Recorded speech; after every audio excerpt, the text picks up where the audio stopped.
तो हमने previous lecture में ये स्टडी किया था कि जो वेक्टर एटॉमिक मॉडल होता है इसको हम कहते हैं this called semi classical atomic model because it describes the classical physics as well as quantum mechanics concepts. इन दोनों ही कॉन्सेप्ट्स को मैच करके वो समझाता है हमें।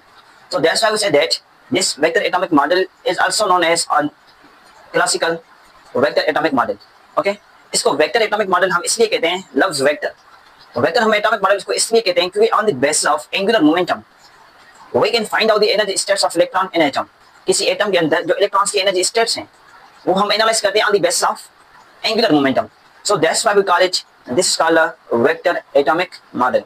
ओके, तो ये चीजें डिस्कस की थी कि इलेक्ट्रॉन की जो पॉसिबल लोकेशंस है, जो पॉसिबल प्लेसेस हैं अराउंड द न्यूक्लियस, हम वो फाइंड आउट कर सकते हैं, वो हम सर्च आउट कर सकते हैं on the basis of the quantum number. ये भी चीजें हमने डिस्कस की और मैंने आपको ये भी बताया that how can you find out the total angular momentum of electron. Electron का टोटल एंगुलर मोमेंटम किस तरह हम एनालाइज कर सकते हैं, क्योंकि जब हमें एंगुलर मोमेंटम मिलेगा in that case we can find out the energy states because vector atomic model works on the basis of to find out the energy states. Vector atomic model का काम ही है to find out the energy states, electrons की energy states को analyse करें, find out करें। जो हमारे पास पास्ट एंड ब्रैकेट सीरीज होती है एटॉमिक स्पेक्ट्रम में स्टडी करते हैं वो भी हमने इसी एटॉमिक मॉडल के थ्रू हासिल की है। ओके,